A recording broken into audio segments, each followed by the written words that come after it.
Thea opened her eyes in his bed. The silk sheets felt foreign against her skin, the ceiling above unfamiliar with its ornate molding. For 3 terrifying seconds, she couldn't remember how she'd gotten here or whose bedroom this was. Then, a man's voice came from beside her, low and urgent. "Don't panic," he whispered. "They're after both of us." Thea's head snapped toward the voice. Kieran Voss sat in a leather chair next to the bed, his dark suit rumpled, a gun resting casually on his thigh like it belonged there. The events of the previous night crashed through her mind as gunshots echoed somewhere outside, followed by distant sirens. "Where am I?" Her voice came out steadier than she felt. "My penthouse, 20th floor. Currently the safest place in the city for you." Kieran stood, moving to the window. He peered through a narrow gap in the blackout curtains, his profile sharp against the slice of morning light. "Though that's not saying much." Thea Nikolova had never imagined ending up in a situation like this. At 32, she'd built a respectable life as a linguistics professor, specializing in ancient and endangered languages. Her tiny campus office was filled with texts few people in the world could read, fragments of civilizations long gone. Last month, she'd been awarded a prestigious grant to continue her work deciphering a mysterious manuscript believed to be written in a previously unknown dialect. That work seemed impossibly distant now. She had exactly 2,147 Vansars in her savings account.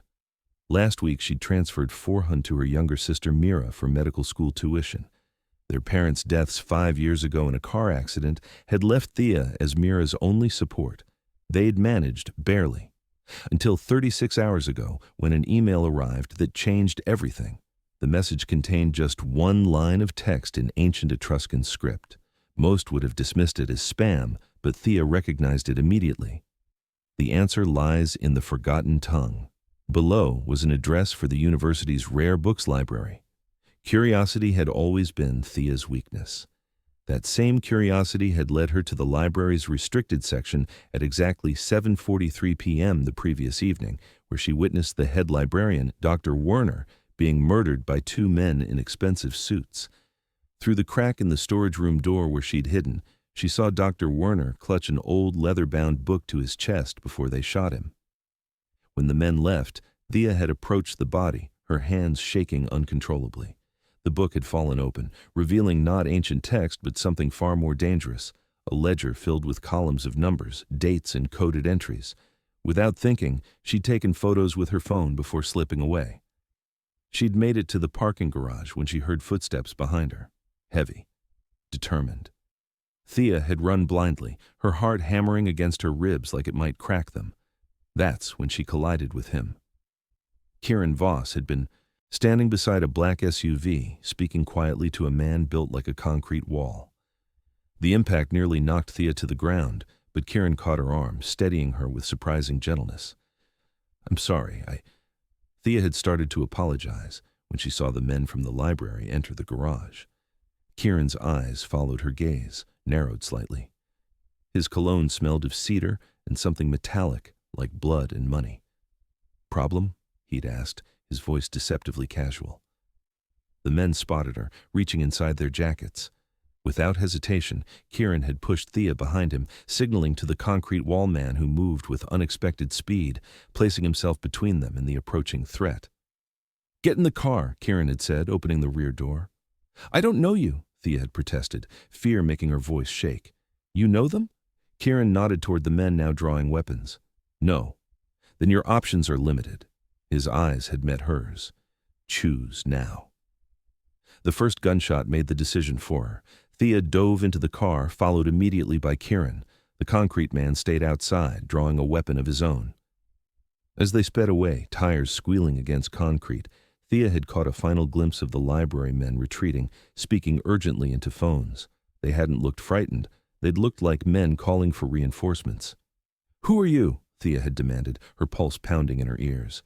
Kieran's smile didn't reach his eyes. "Someone those men respect enough to retreat from. For now." He'd studied her with unsettling intensity. "The more relevant question is who are you, and why is the Kozlov family trying to kill you?" The name had hit Thea like ice water. Everyone in the city knew the Kozlov family, Eastern European immigrants who'd built a criminal empire across 3 states. What they didn't know was why the family's enforcers would be after a linguistics professor. I don't know, she'd lied. The weight of her phone with its damning photographs seemed to burn in her pocket. Lying won't keep you alive, Kieran had said softly. But I might. The SUV had driven for over an hour, taking random turns, doubling back, until Thea was completely disoriented. Eventually, they'd entered an underground parking garage beneath a luxury high-rise. Concrete Man, whose name, she learned, was Dominic, had escorted them through a private elevator that required both a key card and fingerprint scan. Everything after that was a blur. Thea remembered Kieran receiving urgent phone calls, speaking in a language that shifted between English and something Slavic, but not Russian or Polish, something older. She remembered being shown to a guest room with a bathroom attached, taking a shower that she'd stood under until the water ran cold, trying to wash away the image of Dr. Werner's body. She must have collapsed from exhaustion afterward, and now, here she was, waking up in Kieran's bed instead of the guest room, with no memory of how she'd gotten there. "Why am I in your bedroom?" Thea asked, pulling the sheets tighter around herself. "Someone compromised the guest room." Kieran turned from the window, his expression grim. "We had to move you while you were sleeping. This room has better security." "Compromised how?" Thea's mouth went dry. "Remote-activated incendiary device, crude but effective." His voice was matter-of-fact. "Would have looked like an electrical fire." "They tried to burn me alive?"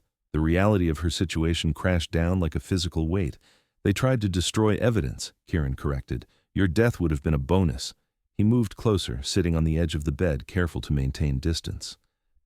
"Now, Dr. Nikolova, I think it's time you told me exactly what you saw at the library and what's on your phone that's worth killing for."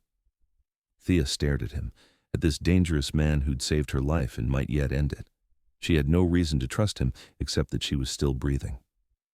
"How do you know my name?" Her voice was barely audible. Kieran's lips curved into something too sharp to be a smile. "I make it my business to know who's dragging me into a war with the Kozlov family." Outside, the sirens grew louder, then faded. Somewhere in the city, people were going about their normal lives, teaching classes, buying coffee, worrying about bills and relationships. Thea wondered if she'd ever have that luxury again. "I witnessed a murder," she finally said, "and I think I photographed something I shouldn't have." Kieran nodded once as though confirming a suspicion. "Show me." The penthouse was even more impressive in daylight. Floor-to-ceiling windows offered a panoramic view of the city, though the bulletproof glass and subtle security features suggested the apartment doubled as a fortress. Everything about it screamed wealth but whispered danger. Italian marble countertops next to disguised panic buttons, priceless artwork concealing what Thea suspected were wall safes. It smelled of lemon furniture polish and, faintly, gunpowder. Thea sat at a glass dining table, clutching a mug of coffee that cost more than her monthly grocery budget. Kieran stood across from her, scrolling through the photos on her phone. His expression remained neutral, but she noted the slight tightening around his eyes as he examined the ledger pages. "Do you understand what you're looking at?" he finally asked. "Numbers, dates, some kind of code?" Thea wrapped her fingers tighter around the mug, seeking its warmth. "The text alternates between Cyrillic script and something older. Pre-standardization, possibly 16th century. Kieran looked up sharply. "You can read this?" "Parts of it.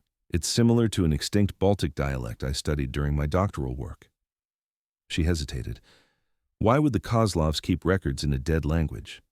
"Because the only people who can read it are either dead or related to them." Kieran set the phone down, sliding it toward her. "Except you." The penthouse door opened before Thea could respond.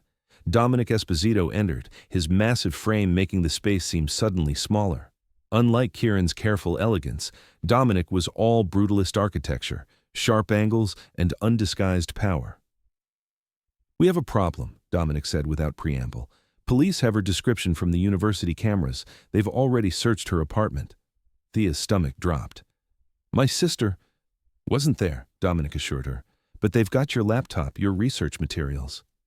They'll think I'm involved in the murder." The realization hit her like physical blow. "My career?" Your career is the least of your concerns right now, Kieran said, though his tone lacked cruelty. Viktor Kozlov believes you can decode his family's financial records, records that could dismantle his entire operation if they reached the right hands. I need to call my sister, Thea insisted. She'll be worried. Kieran exchanged a look with Dominic, then nodded once. Use this, he said, handing her a sleek black phone. It's untraceable, but keep it under 3 minutes. Don't tell her where you are or who you're with. Thea's hands trembled as she dialed Mira's number from memory. Her sister answered on the first ring. Hello? Mira's voice was tight with worry. It's me. I'm okay, Thea said quickly. Oh my God, Thea, the police were here. They said you're a person of interest in a murder. What's happening? The panic in Mira's voice made Thea's chest ache. It's a misunderstanding. I'm safe. I just need to lay low for a few days. The lie tasted bitter, but what choice did she have? Are you okay? Are you somewhere safe? I'm with Brian, Mira said, referring to her boyfriend. But Thea, please, just go to the police. I can't right now. Trust me, okay? I'll contact you when I can. I love you. Thea, wait. Kieran gently took the phone, ending the call. She's being monitored, he said quietly. Phone, apartment, friends, standard procedure for the Kozlovs. Thea buried her face in her hands, reality crushing down on her. Why is this happening? Because you're valuable. Kieran sat across from her. The ledger you photographed contains every transaction, bribe, and blackmail the Kozlov family has orchestrated for the past 3 decades. Names, dates, amounts, their entire criminal network documented. And they think I can decode it. Thea looked up. Why not just kill me? They need to know what you've seen, who you've told. Kieran's eyes were unreadable. And there are older entries they likely want translated before they dispose of you. Dominic cleared his throat. Boss, there's more. Victor's put a bounty on both your heads. 2 million on her, 750,000 on you. Only $750,000? Kieran raised an eyebrow. I'm insulted. Why would they want you? Thea asked. Because I've been trying to legitimize my family's businesses, which threatens their operations. Kieran's directness was jarring. The Voss and Kozlov families have complicated relations. The truth clicked into place. You're like them, a criminal. I prefer businessman with flexible ethics, Kieran said without a hint of irony. But the important distinction is that I need you alive, while they need you dead after they extract what you know. Why should I trust you? You shouldn't, but you need me. He stood, straightening his cuffs with precise movements. I can protect you, help you clear your name. In exchange, you help me understand what's in that ledger that has Viktor Kozlov panicking. Thea watched him, trying to see beneath the composed exterior. This man was dangerous. She had no illusions about that, but something in his manner suggested boundaries, lines he wouldn't cross. I won't force you, Kieran said, reading her hesitation. The door's there. You're free to walk out, try your luck with the police or on your own, but consider the resources Viktor has, the reach of his organization. On the television mounted to the wall, a news anchor was reporting on the tragic murder of respected librarian Dr. Emil Werner. Security camera footage showed the university parking garage and a blurry image of Thea running. Police are seeking this woman for questioning, the anchor said. Sources suggest possible connections to organized crime. The world tilted beneath her. In less than 48 hours, she'd gone from respected academic to murder suspect. Her carefully constructed life was unraveling with terrifying speed. I'll help you, Thea said finally, but I have conditions. A hint of respect flickered in Kieran's eyes. Name them. My sister stays safe. Whatever happens, she's protected. Thea straightened her shoulders. And when this is over, I want my life back, my reputation cleared. I'll do what I can, Kieran promised, which they both knew wasn't the same as a guarantee. A crash from outside interrupted them. Dominic moved with surprising speed toward the security panel, typing in a code that darkened the windows. Perimeter breach, he reported, drawing a weapon. East side. How many? Kieran was already moving, pulling Thea toward a concealed door beside the bookshelf. At least 4. They're good. Get her to the panic room, Kieran ordered, drawing his own gun. I'll handle this. You're hurt, Dominic protested, nodding toward Kieran's side, where Thea now noticed a dark stain spreading across his shirt. I'm fine, Kieran insisted. Go. Dominic hesitated only a moment before guiding Thea through the hidden passage. They were halfway down a narrow corridor when gunshots exploded behind them. Thea flinched, instinctively turning back. "He can handle himself," Dominic assured her, though his expression betrayed concern. The panic room was small but well-equipped, monitors showing every angle of the penthouse, a small arsenal of weapons, medical supplies, and enough food and water for days. On one of the screens, Thea watched in horror as Kieran engaged with two armed intruders. Despite his injury, he moved with lethal precision, disarming one man before using him as a shield against the second attacker's gunfire. The brutal efficiency of his violence should have terrified her, but all she felt was a desperate hope that he would survive. 20 agonizing minutes later, the door to the panic room opened. Kieran stood there, blood soaking his left side, his knuckles raw, but his eyes were clear, focused. "It's clear," he said, "for now." "You're bleeding." Thea moved toward him instinctively. "It's nothing." But he swayed slightly, belying his words. "Sit down before you fall down," Dominic ordered, helping him to a chair. Thea found the medical supplies, bringing them to Kieran's side. "Take off your shirt." He gave her an amused look despite the pain. "Usually I require dinner first." "Usually I don't have to patch up Mafia bosses," she countered, surprising herself with her steadiness. As she cleaned and dressed his wound, a deep gash where a bullet had grazed his ribs, Thea noticed other scars across his torso. Old bullet wounds, knife marks, a burn pattern that made her stomach clench. This man had survived things she couldn't imagine. "How did they find us so quickly?" she asked, taping the final bandage in place. Kieran's eyes met hers. "We have a leak. Someone close to me." The implication hung heavy in the air. Someone he trusted had betrayed him, just as Thea's peaceful academic life had betrayed her, transforming overnight into a nightmare of violence and hidden codes. "What happens now?" Thea asked quietly. Kieran's hand caught hers, his grip gentle despite the calluses she felt against her palm. "Now we become valuable to each other," he said. "Your knowledge, my protection. Together, we might just survive this." Thea looked down at their joined hands, her ink-stained fingers against his scarred knuckles, and wondered what impossible choices lay ahead and whether either of them would emerge unbroken from what had begun. By the 5th day in Kieran's penthouse, Thea had established a workspace at the dining table. Pages of notes surrounded her laptop, a secure one Dominic had provided, and 3 empty coffee mugs formed a half-circle around her translation materials. The ledger photos were spread in chronological order, patterns emerging from what had initially looked like chaos. Kieran entered silently, something he did often that still startled her. He placed a fresh mug of coffee beside her notes, black with 1 sugar, exactly as she preferred. "You remembered," Thea said, looking up from her work. "I remember everything." It wasn't boasting, just a statement of fact. He glanced at her notes. "Progress?" Thea pushed her hair back, securing it with a pencil in a messy bun. "The encoding is brilliant, actually. They've used an extinct Baltic dialect as the base, but overlaid with mathematical substitutions that change according to lunar cycles." She pointed to a sequence of numbers. "See this pattern? It repeats every 29.5 days, the lunar month." Kieran leaned closer, his shoulder nearly touching hers. "And the significance? It means I can predict the substitution patterns. Once I have that," she tapped her notebook where she'd drawn a complex grid. "I can decode everything." Something close to admiration flickered across Kieran's face. "How long? For the full ledger? A week, maybe less." She hesitated.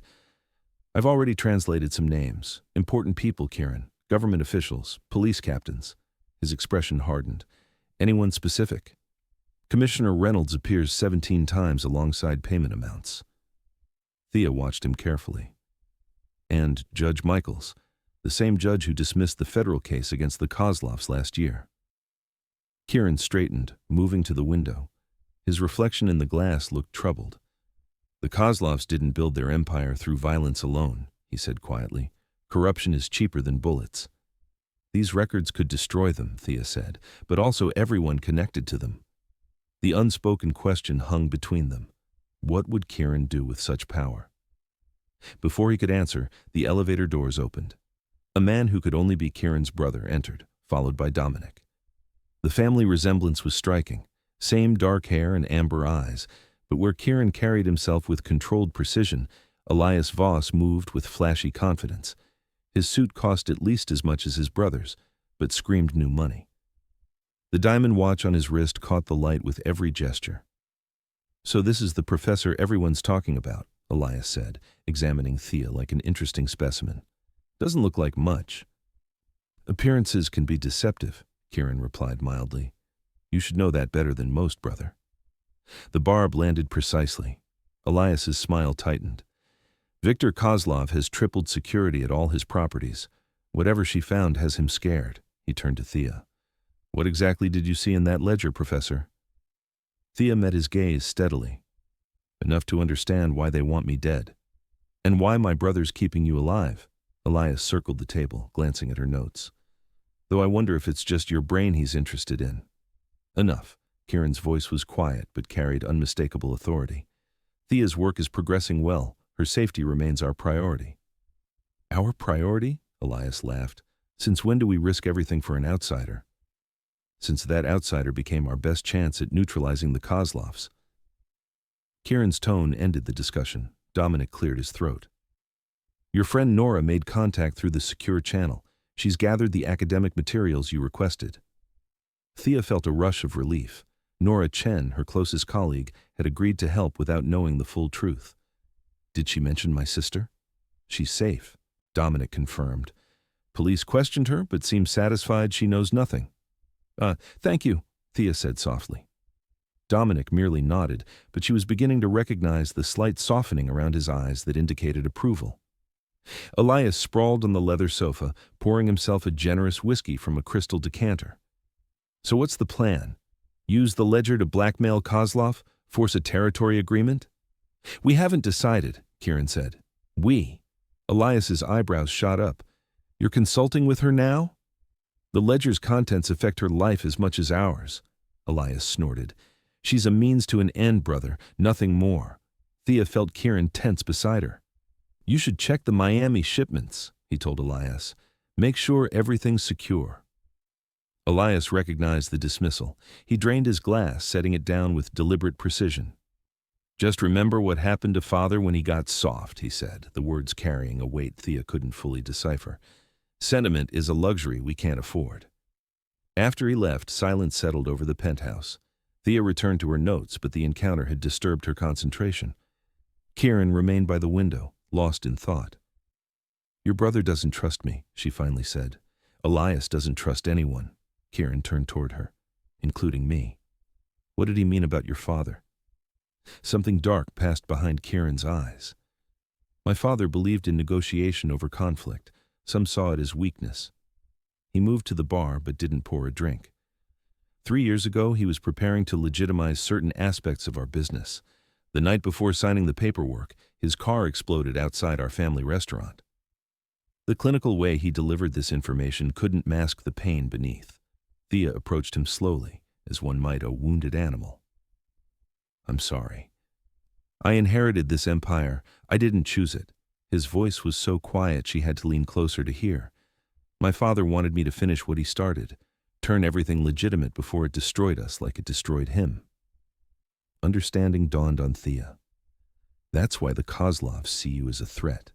A legitimate Voss business would expose their corruption. And why certain parties in their ledger would do anything to prevent its contents from becoming public. Kieran's eyes met hers.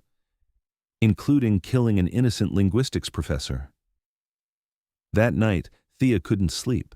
The weight of what she'd uncovered pressed down on her. Names, transactions, evidence of corruption that reached into every corner of the city's power structure. More disturbing was the final entry she'd decoded just before midnight, a payment of exactly 850,000 V for the permanent retirement of Anton Voss.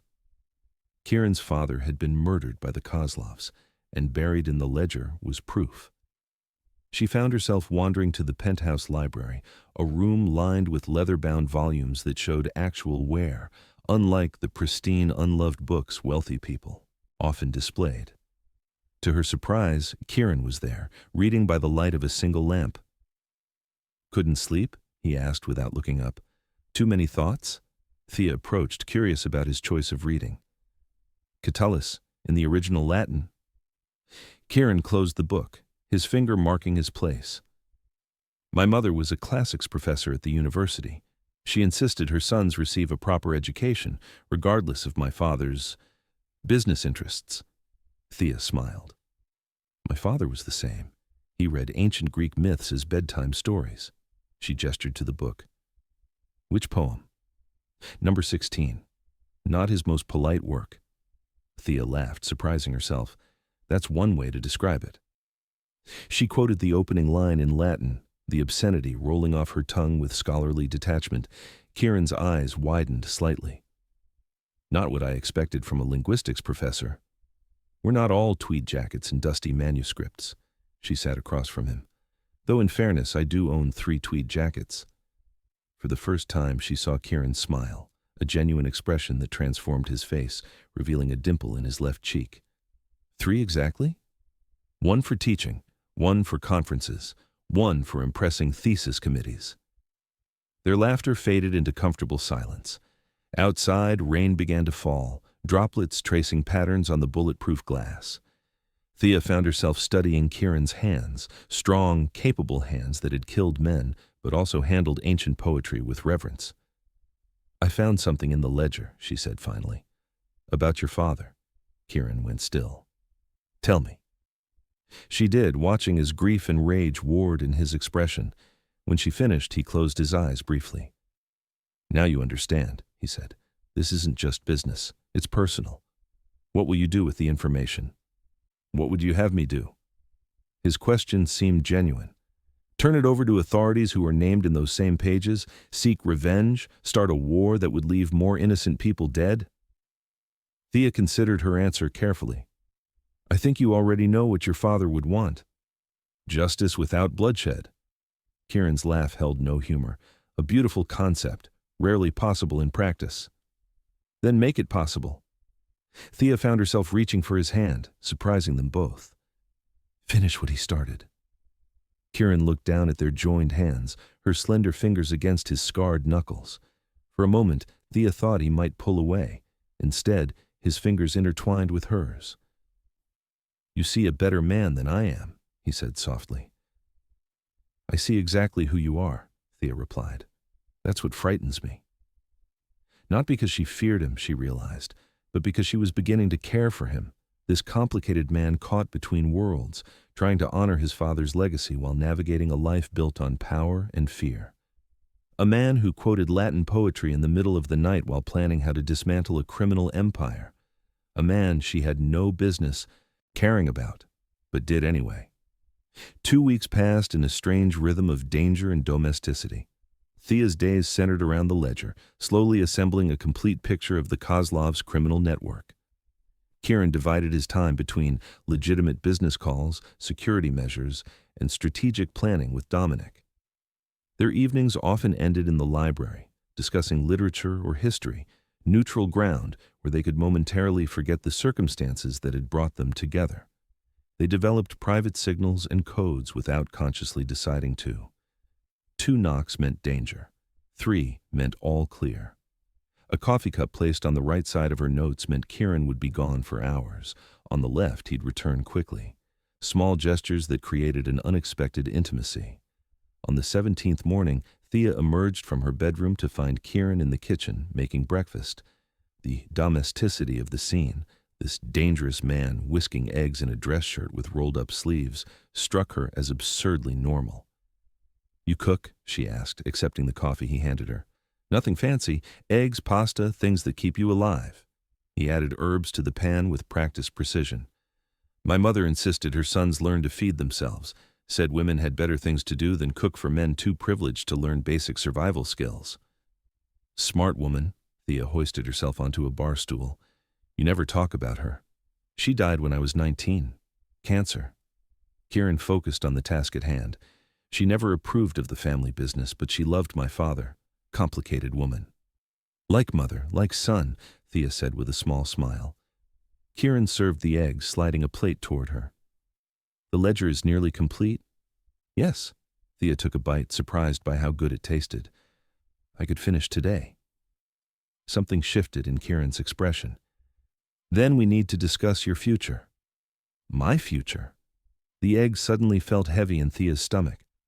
Once the ledger is decoded, you become both invaluable and expendable to multiple parties. Kieran's voice was carefully neutral. You need to disappear. New identity, new location. You want me to abandon my life, my career, Mira? The thought was physically painful. I want you to survive. Kieran met her eyes. Everything else can be rebuilt. A life cannot. Thea set down her fork. And what about you? What happens to Kieran Voss when the ledger destroys half the city's power structure? I have contingency plans. His smile didn't reach his eyes. I always do. Plans that didn't include her, Thea realized. Whatever had grown between them these past weeks, trust, understanding, perhaps something more, had an expiration date. She'd known this, of course, but facing it directly felt like losing something she'd only just discovered. The elevator chimed, interrupting the moment. Dominic entered, followed by Elias and two men Thea had never seen before. Progress report, Elias demanded, eyeing the breakfast scene with barely disguised contempt. Nearly complete, Kieran replied, his demeanor shifting instantly from the man in the kitchen to the leader of a criminal organization. We'll have everything by tonight. Perfect timing, Elias smiled tightly. We've located a Kozlov warehouse near the docks. Minimal security, maximum impact. Once we have the ledger information, we can hit them where it hurts. Kieran's expression remained neutral, but Thea saw the tension in his shoulders. We've discussed this. We use the information strategically, not as a pretext for open warfare. Always the diplomat, Elias sneered. Father's good little soldier. Careful, brother. Kieran's voice carried a warning. Elias backed down, though his eyes remained defiant. The car is ready downstairs. Morris has secured the meeting location with Detective Rivera. Thea glanced at Kieran, surprised. He hadn't mentioned a police contact. Rivera was father's friend, Kieran explained, seeing her confusion. One of the few honest cops left. He's agreed to review what we found, unofficially. You're trusting a cop? Elias laughed. Next you'll be paying taxes. We're evolving, Elias, adapting. Kieran checked his watch. I'll be back in 3 hours. Dominic stays with Thea. No one enters or leaves. After they departed, Thea returned to her work, but something felt wrong. The penthouse seemed too quiet, the security too relaxed. Dominic stationed himself by the elevator, checking monitors periodically while she completed the final translations. At precisely 2:17 p.m., she decoded the last entry, a record of a payment to someone identified only as Gemini for information about Voss Operations' weekly updates. The date was 3 days ago. Dominic, she called, keeping her voice steady. I think we have a mole. He crossed to the table, examining the entry. His expression darkened. Gemini, that's Elias's code name within the organization. The realization hit Thea like physical blow. Kieran's brother is working for the Kozlovs, but why would he? The lights went out. Dominic moved instantly, drawing his weapon. Panic room, now. They were halfway across the living room when the windows exploded inward, sending shards of bulletproof glass flying like shrapnel. Thea dropped to the floor as armed figures rappelled into the penthouse. Dominic fired twice, dropping one intruder before taking a shot to the shoulder that spun him against the wall. Run! He shouted to Thea. She scrambled toward the kitchen, grabbing her phone and the translated ledger pages.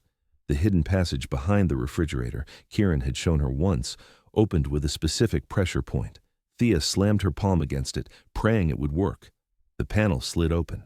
Behind her, she heard Dominic engaging the intruders, buying her time with his blood.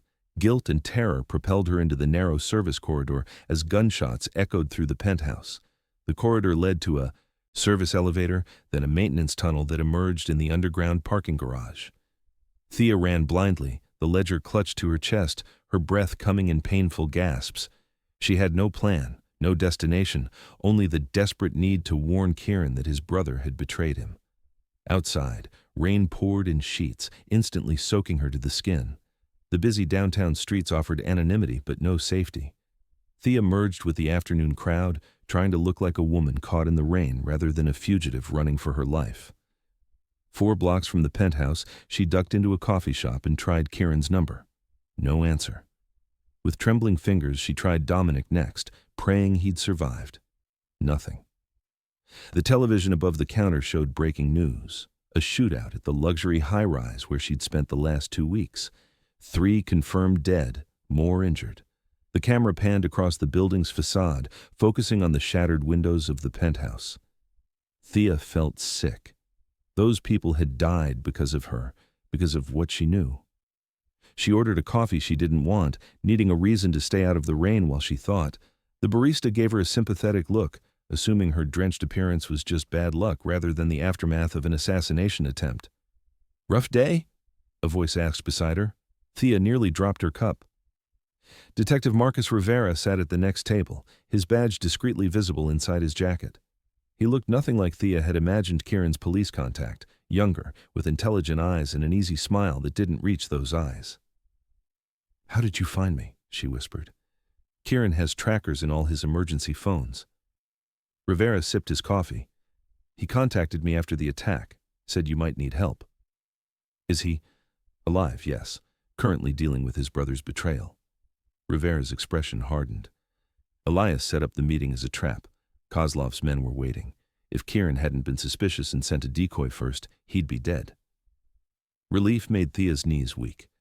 "I need to see him." "Not possible right now." Rivera stood. "But I can take you somewhere safe until this plays out." Outside, Rivera led her to an unmarked sedan parked in an alley behind the coffee shop. As they drove, Thea clutched the ledger pages trying to organize her thoughts. Why would Elias betray his own brother? She finally asked. Rivera's eyes met hers in the rearview mirror. People have different motivations: money, power, love. Love? Inez Kozlov, Victor's daughter. Rivera turned down a residential street lined with modest houses. She and Elias have been involved for months. Whether she manipulated him or he genuinely cares for her is anyone's guess. The pieces clicked into place. Elias's resistance to using the ledger against the Kozlovs, his increasing hostility as Thea's work progressed, the pointed comments about sentiment being a weakness. Does Kieran know? He does now. Rivera parked in front of a small bungalow. This is one of my safe houses. You'll stay here until Kieran contacts us. The house was sparsely furnished but clean. Rivera checked each room methodically before setting up a laptop on the kitchen table. Kieran wants you to upload the ledger translations here, he explained, showing her a secure file transfer system. Once that's done, we can move forward with the contingency plan. Which is what exactly?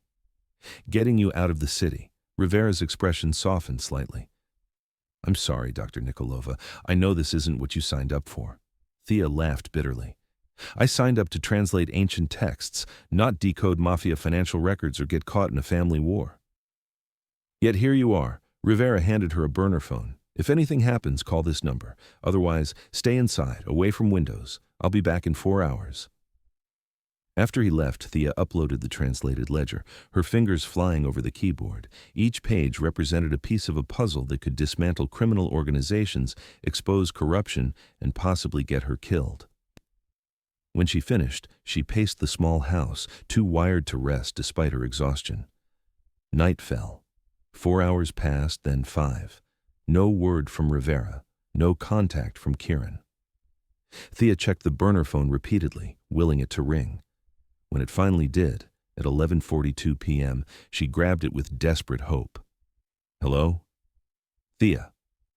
Kieran's voice was rough, like he'd been shouting, or worse. Are you okay? What's happening? Listen carefully. His tone sent ice through her veins. Leave the house now. Go out the back door, through the yard. Don't stop. Don't look back. Kieran, what? Rivera is compromised. The Kozlovs have him. The words tumbled out in urgent staccato. They're coming for you. 5 minutes, maybe less. Thea was already moving, grabbing the ledger pages in her jacket. Where do I go? East 2 blocks. There's an old manufacturing district. Abandoned textiles factory with a blue door. I'll meet you. Kieran, Thea said, her voice breaking. I'm scared. I know. His voice softened momentarily. But you're stronger than you think, Thea Nikolova. I've seen it. A pause. Now run. The line went dead. Thea shoved the phone in her pocket and slipped out the back door into the darkness. The manufacturing district was eerily silent, most buildings long abandoned to urban decay. Thea moved as quietly as possible, jumping at every sound, a cat knocking over trash, distant traffic, the whisper of rain starting again. She found the textile factory exactly where Kieran had described, its faded blue door barely visible in the dim streetlight. Inside, machines loomed like prehistoric skeletons in the darkness. Thea moved carefully through the open factory floor, guided by the flashlight function on the burner phone. "Kieran?" she whispered. Movement to her right made her spin around. Viktor Kozlov stepped from the shadows, flanked by two armed men. He was older than Thea had expected, his expensive suit a stark contrast to the decaying factory. "Professor Nikolova," he said, his accent thicker than in the news interviews she'd seen. "At last we meet properly." Thea backed away. "Where's Kieran?" "Making a noble but futile gesture, I'm afraid." Viktor gestured to one of his men who produced a tablet. On the screen, Thea saw Kieran kneeling in what looked like a warehouse, his hands bound behind his back. Elias stood behind him, a gun pressed to his brother's head.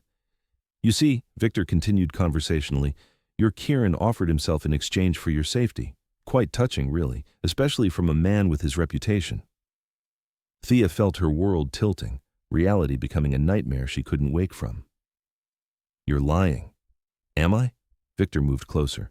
"He contacted us directly, offered a trade, his life for yours, said you had nothing to do with this conflict, that you were an innocent academic caught in a war you didn't understand." The truth of it was written in Viktor's satisfied expression. Kieran had sacrificed himself to save her. "What do you want from me?" Thea asked, her voice steadier than she felt.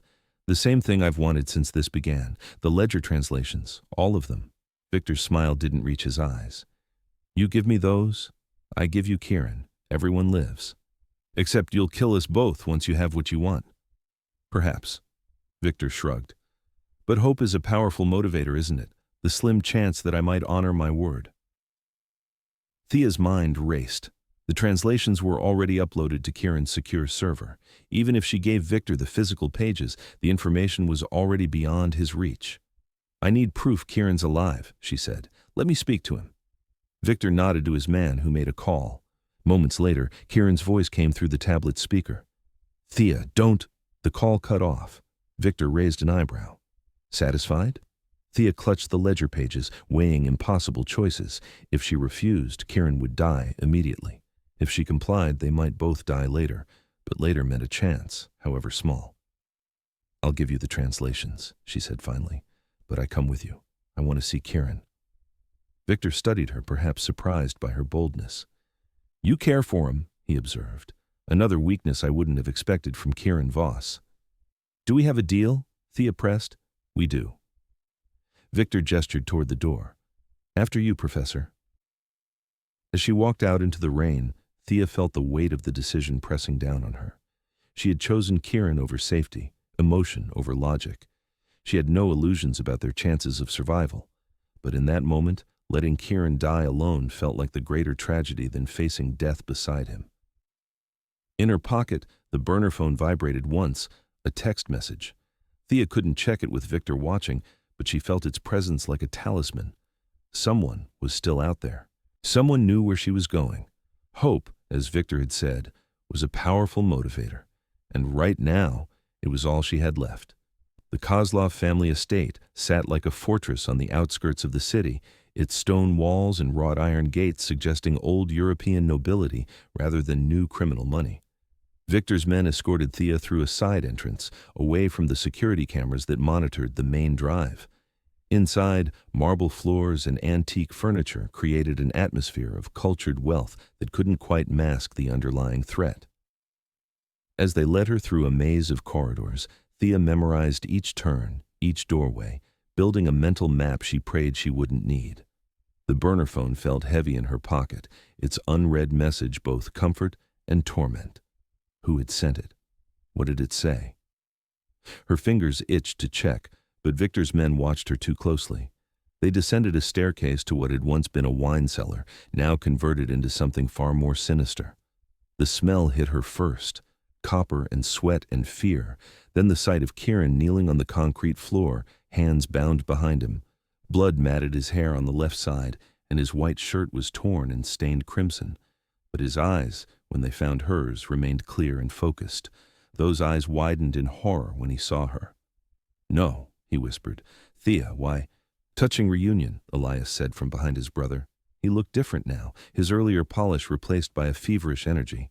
A fresh bruise darkened his jaw. Kieran hadn't gone down without a fight. As promised, Victor gestured to Kieran, alive if somewhat diminished. Thea stepped forward, but one of Victor's men caught her arm.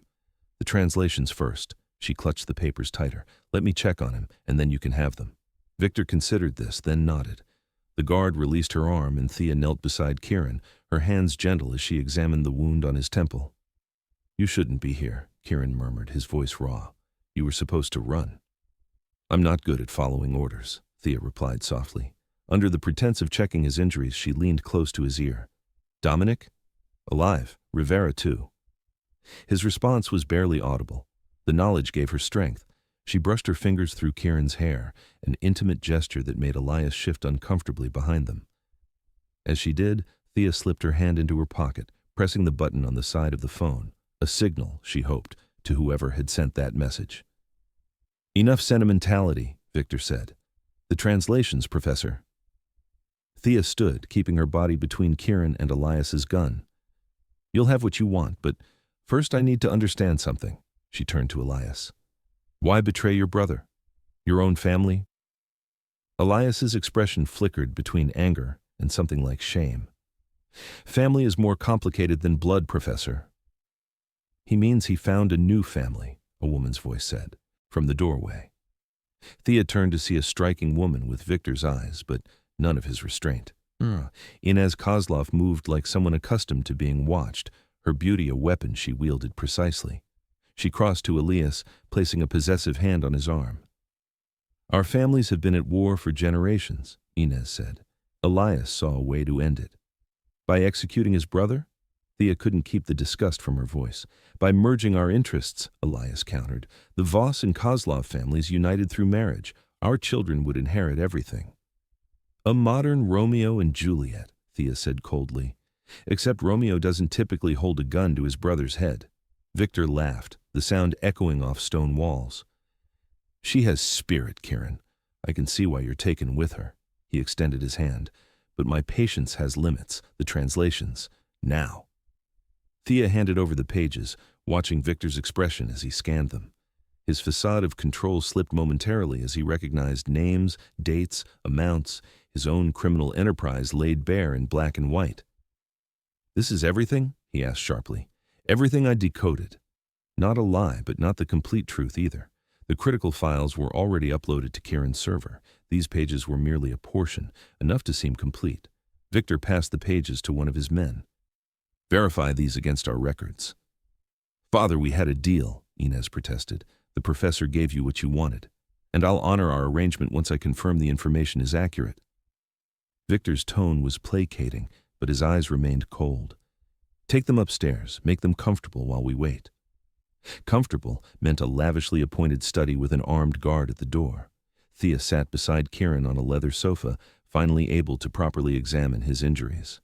A deep cut above his eye had bled freely, but was beginning to clot. His ribs were bruised, possibly cracked, but his breathing seemed normal. "Your family has an interesting definition of hospitality," Thea murmured, using a handkerchief from the desk to gently clean the blood from his face. "Kozlov hospitality is significantly worse than this," Kieran replied, wincing as she touched a tender spot. "This is Inez's influence. She's always had a flair for the theatrical. She and your brother seem well matched." Pain flickered across Kieran's face that had nothing to do with his physical injuries. "Elias and I grew up in the same house, but in different worlds. He embraced what I tolerated." The guard by the door shifted, checking his watch. Thea used the moment to slip the burner phone from her pocket, angling her body to shield it from view. The message read, "Rivera plus me at North Property Line. Guard rotation 22, now, be ready." It was 21:47. Thea deleted the message, sliding the phone back into her pocket before turning to Kieran. "We need to create a distraction in 13 minutes, she whispered. Understanding dawned in his eyes. He glanced at the guard, then back to Thea. "How's your Russian?" Functional but not fluent. Why? Because our friend by the door understands English, but his Russian is limited to basic commands. Kieran's voice dropped even lower. I need you to insult Victor in academic Russian, the kind with obscure historical references. Make it sound like you're plotting something. Thea nodded slightly, her mind already composing phrases. For the next 10 minutes, she tended Kieran's wounds, her actions gentle but her words, spoken in formal academic Russian, increasingly provocative. She referenced historical betrayals, KGB interrogation techniques, and the chemical compositions of untraceable poisons, all while maintaining a concerned expression. The guard grew visibly nervous, glancing between them and the door. At exactly 21:59, he stepped into the hallway, speaking rapidly into his radio. The moment the door closed, Kieran moved with unexpected speed for an injured man, crossing to the window. "Third floor, east wing," he murmured, examining the drop. "Too high without equipment?" "We can't go down," Thea said, "but we might be able to go across." She pointed to an adjacent roof, perhaps 8 feet from their window. Kieran measured the distance with his eyes, then nodded grimly. "It's our best chance. When we hear the distraction, we move." He tested the window latch, finding it locked. "We'll need to break it." "With what?" Kieran looked around the room, his gaze settling on a heavy crystal paperweight. "This will do, but it'll make noise." Thea checked her watch. "It's time. They should be." An explosion rocked the building, the sound coming from the opposite wing. Alarms blared immediately, followed by shouting and running footsteps. Kieran didn't hesitate. He wrapped the paperweight in his suit jacket and smashed the window, the fabric muffling the sound of breaking glass. "You first," he said, clearing the frame of jagged edges. "I'll follow." Thea peered at the gap between buildings, terror momentarily freezing her in place. The drop below was at least 30 feet to stone pavers. "I can't," she whispered. "You can." Kieran's hand found hers, squeezing gently. "You're the woman who decoded a centuries-old criminal ledger in 2 weeks, who faced down Viktor Kozlov without flinching, who came back for me when anyone else would have run." His eyes held hers. "You can do this." The absolute certainty in his voice gave her courage. Thea climbed onto the window ledge, calculating the distance with the detached precision of an academic examining a particularly challenging text. Then she jumped. For one heart-stopping moment, she was airborne. Then her feet hit the adjacent roof, momentum carrying her forward into a painful roll across rough shingles. She scrambled to her feet, turning back to see Kieran poised at the window. His jump was hampered by his injuries. He cleared the gap but landed awkwardly, a barely suppressed cry of pain escaping. As his damaged ribs hit the roof, Thea rushed to help him up, supporting his weight as they moved toward a roof access door at the far end. "Impressive," a voice said behind them. Thea turned to find Inez Kozlov standing on the roof, a small pistol aimed at Kieran's chest. Unlike her father, she wore her emotions openly. Anger, hurt, and something like admiration, all warring on her face. "Did you really think it would be that easy?" Inez asked. "Nothing about this has been easy," Thea replied, staying between Kieran and the gun, "including understanding why you'd align yourself with the people who murdered your boyfriend's father." Inez's expression flickered. "Politics makes strange bedfellows, Professor." "This isn't politics," Thea said. "It's patricide by proxy." Behind her, Kieran tensed. "What do you mean?" "The final ledger entry." Thea kept her eyes on Inez. "It wasn't just about your father's murder, Kieran. It was about who authorized it." She watched Inez carefully. Victor didn't order the hit on Anton Voss. Inez did. The revelation hung in the air like smoke. Kieran's breath caught, but he remained perfectly still. "You're lying," Inez said, though her gun hand wavered slightly. "The entry used a feminine pronoun," Thea continued. "A small detail, easy to miss unless you understand the grammatical structure of that particular dialect, but unmistakable to someone who spent their life studying language patterns." "Why?" Kieran's voice was barely audible. "Why would you kill my father?" "Because he was going to expose everything." Inez's composure cracked. "Your father and mine had reached an agreement, legitimized the businesses, surrender the evidence they'd gathered on each other over decades. They were going to destroy everything our families built." "They were trying to save us," Kieran said. Give us lives free from this endless cycle of violence and retribution." "They were weak," Inez spat, "and now Elias and I will build something stronger from the ashes, something unstoppable." The roof access door burst open. Dominic emerged first, his massive frame filling the doorway, followed by Detective Rivera. Both had weapons drawn. "Drop it," Rivera ordered. Inez's eyes darted between them, calculating her odds. Then, with terrifying suddenness, she swung the gun toward Thea. Kieran moved faster than Thea thought possible, shoving her aside as the gun discharged. The bullet grazed his shoulder instead of hitting her heart. Dominic fired once, the sound deafening in the night air. Inez crumpled, the gun falling from her fingers. Rivera rushed forward, kicking the weapon away before checking her pulse. "She's alive," he confirmed. "Shoulder wound." Thea knelt beside Kieran, pressing her hand to his bleeding arm. "That's twice you've taken a bullet because of me," she said, her voice shaking. "I'm developing a habit." His smile was pained but genuine. "Not my worst one." Dominic helped Kieran to his feet. "We need to move. Victor's men will be here any second." "My brother," Kieran started. "Already handled," Dominic assured him. "He's secured in one of our vehicles, unconscious but unharmed." They made their way down through the building, an adjacent property owned by a shell company Kieran had established years earlier as an emergency exit strategy. By the time they reached the ground floor, sirens wailed in the distance, growing louder. "That's our backup," Rivera explained as they hurried toward a nondescript van. "Federal agents. They've had the Kozlovs under surveillance for months, just waiting for concrete evidence." "Which they now have," Thea realized. "The ledger translations I uploaded." Rivera nodded. "Along with my testimony and the evidence we gathered tonight." He glanced at Kieran. "We had a deal. Remember that?" Kieran's expression was solemn. "I remember." As they drove away, Thea watched red and blue lights converge on the Kozlov estate. Federal agents in tactical gear swarmed the property like ants on sugar. She thought of the ledger, of the names and dates and amounts that would soon become public, the corruption that would be exposed, the power structures that would collapse. And she thought of Kieran, who had saved her life twice now, who had chosen her over his own safety, who might have chosen revenge but instead pursued justice, however imperfect. "What happens now?" she asked him softly. Kieran took her hand, his fingers intertwining with hers. "Now we face the consequences," he said. "All of us." The weight of those words settled over them as the van disappeared into the night, leaving behind the burning remnants of two criminal empires and the beginning of something neither of them had dared to imagine. A future. 6 months later, Thea sat in a sterile visitation room, a stack of academic journals on the table before her.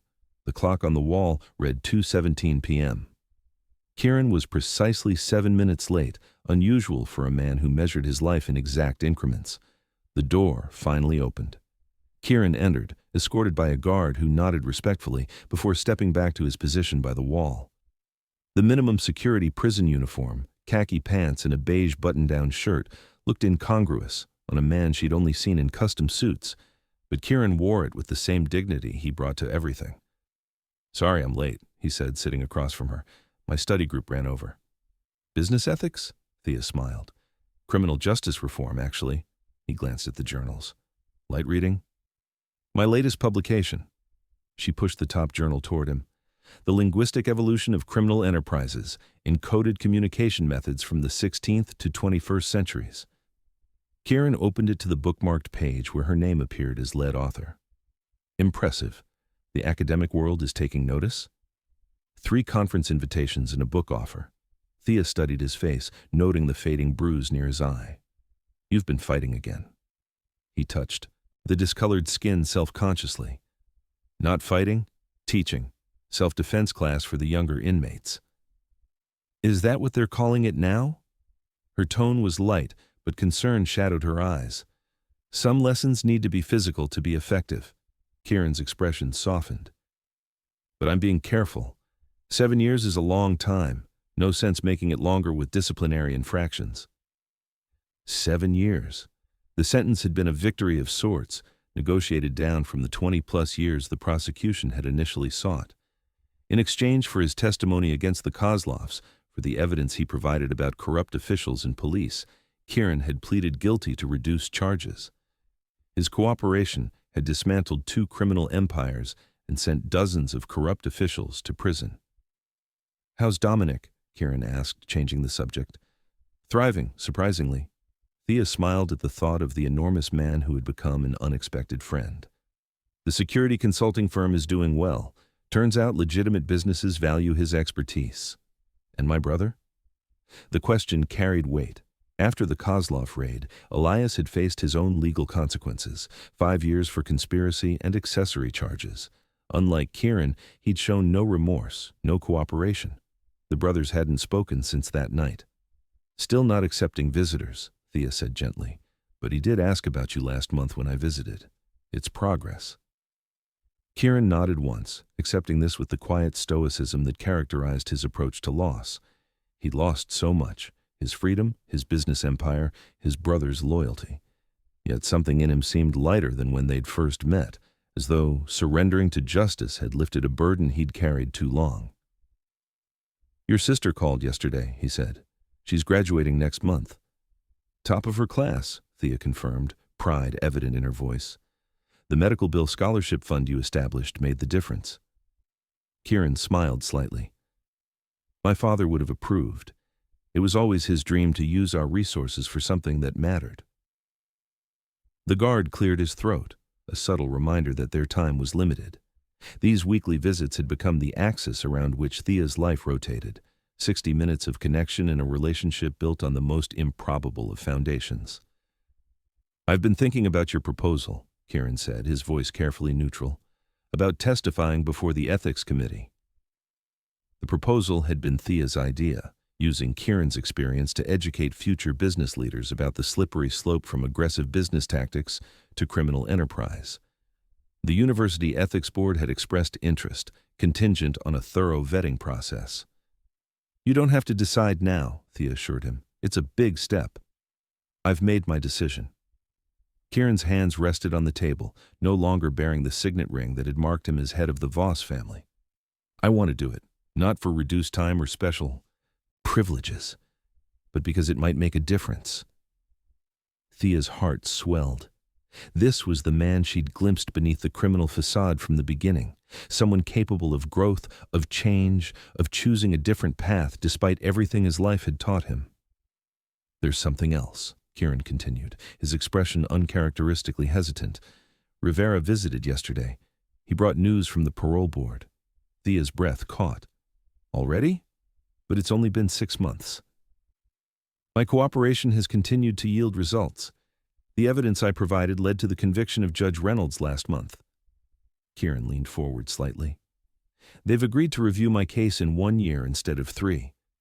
With good behavior and continued cooperation, I could be released in 18 months. The possibility hung between them like a fragile promise. 18 months instead of 7 years, a lifetime sooner than they had dared hope. That's, Thea struggled to find words adequate to the moment. "Terrifying," Kieran finished for her, surprising her. "The world I knew is gone. The businesses I controlled have been sold or restructured. My assets are frozen or forfeited. When I walk out of here, I'll be starting from nothing." "Not nothing," Thea corrected him. She reached across the table, taking his hands in hers. "Never nothing." The guard pretended not to notice the forbidden contact. In the months since Kieran's incarceration, even the prison staff had come to respect the unusual relationship between the linguistics professor and the former crime boss who had sacrificed everything to save her. "I've been thinking about after," Thea said carefully. They rarely spoke of the future directly, both afraid to voice hopes that might never materialize. "I've been offered a visiting professorship in Vienna, starting next fall." "Vienna," Kieran repeated, something like wonder in his voice. "My mother was born there." "I know," Thea smiled. "You mentioned it once in the library that night when we discussed Catullus." She hesitated. "The position is for 2 years. By then, you might be free," he finished, "or close to it." "Austria has no extradition treaty with the U.S. for financial crimes," Thea continued, the words tumbling out in a rush. "And the university has an ethics center that works with reformed offenders, helping them build new lives through education and community service." Understanding dawned in Kieran's eyes. You've been planning this. Researching, Thea corrected. Exploring possibilities. She squeezed his hands. I'm not asking for promises, Kieran. I'm just saying there could be a path forward, for both of us. For a moment, he didn't speak. Then, very softly, I don't deserve this. Any of it. Maybe not, Thea acknowledged. Maybe neither of us deserves the good that's come from so much pain and loss, but here we are anyway. The guard approached, signaling the end of their time. Kieran released her hands reluctantly.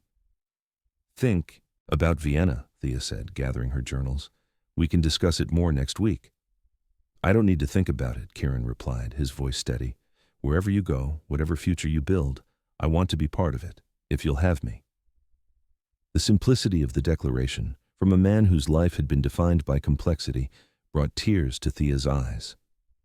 I will, she promised. As she walked out of the prison that afternoon, Thea felt lighter than she had in months. The weight of the past, the ledger, the Kozlovs, the violence and betrayal, hadn't disappeared, but it no longer defined their story. What had begun in fear and necessity had transformed into something neither of them had expected to find. A second chance. 6 weeks later, Thea received a letter with a prison postmark. Inside was a single sheet of paper covered in Kieran's precise handwriting.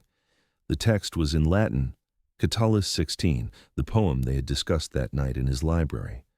But Kieran had modified the infamously obscene opening line, transforming the ancient poet's vulgar threat into a declaration of devotion.